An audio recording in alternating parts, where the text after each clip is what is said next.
Magandang hapon mga masters. Nandito tayo sa ating shop sa Easy Airsofts, Pampanga para na naman sa isang unit na ating itetest today para kay Master Benson J. of Isabela. So shoutout sa mga masters natin dyan sa Isabela. So salamat po sa patuloy na suporta sa ating shop, Easy Airsofts.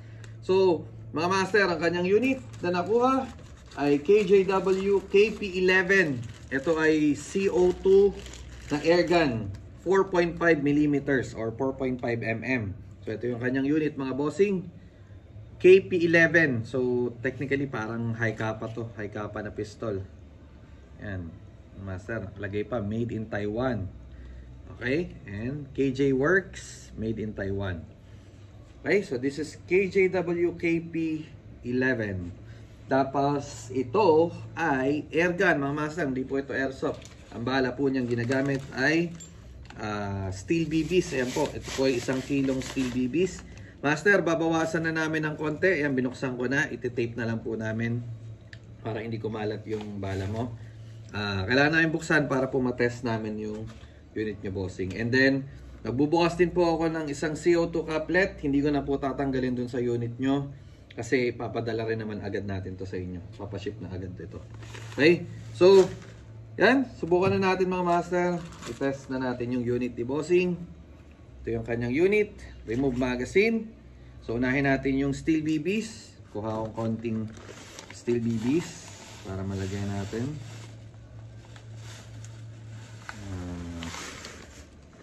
Couple of shots. Ilan to? 4, 8, mga 8 or 9 shots. Okay, so pag maglalagay ng BBs, yan. Hindi pala dito, sorry. Atakin nyo to. Yan. Tapos, lagay nyo na yung BBs dito.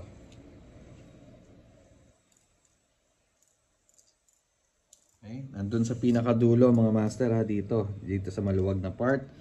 Diyan nyo po ilalagay yung steel BBs nyo. Okay. Yan. Mga 8 or 9 shots po ito. Loaded na. Konti lang kasi syempre para magamit ni master ng ayos. Tapos syempre tatanggalin nyo tong tinatawag dito ay mag base or mag cover. So press nyo po ito. Yan, may button dyan. Press mo yan tapos slide out mo.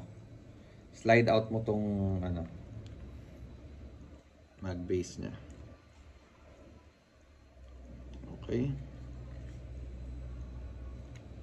Okay, pag nalabas mo na, may papasok na po natin dyan yung inyong CO2 couplet. So, kailangan nyo po itong kasama niyang Allen wrench or Allen key. Buksan ko na master para magamit natin. Pag na huwag mo iwawala ito master, para mabubuksan mo po ito. Ayan master, ito. Ikot nyo lang. So, counterclockwise ang pagpapaluwag. Pagtanggal. Counterclockwise. Then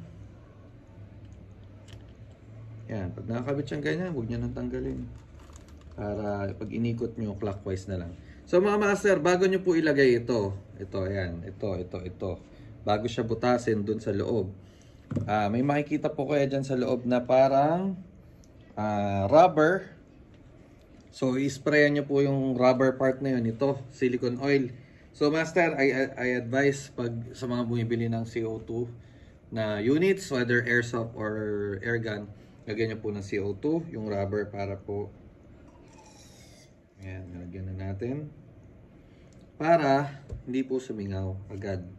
Okay, para okay yung rubber. So lagyan na natin. Master, ito yung isa mong CO2 couplet. So bubuksan na natin. Yun, nalagay na namin. Narinig yung tunog. Then i-screw ulit natin to cover clockwise naman.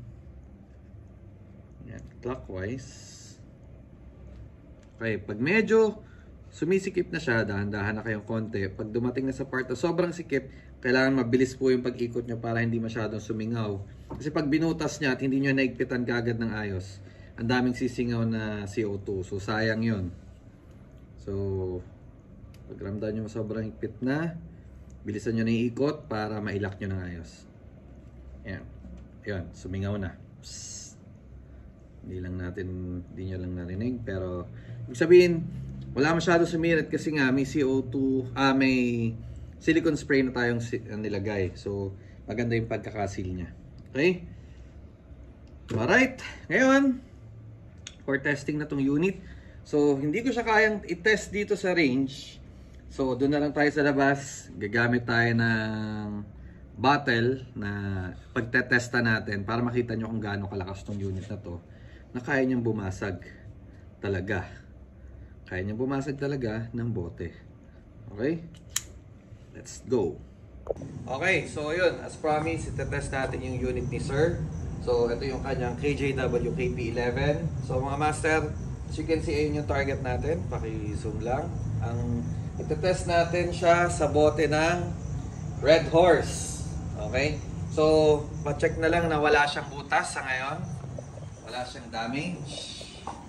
Buong-buo pa. Okay? Ayan, buong-buo pa siya. And then, subukan natin yung ating KJW KP11. Okay? So, pag gamit ito mga master, pull back. Let's go. Then, let's shoot. Firing. Sapa. Grabe, butas.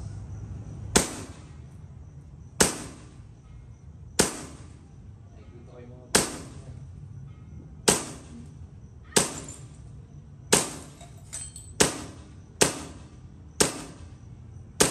Okay, wala nang bala. Okay, so, let's check yung bote ng Red Horse.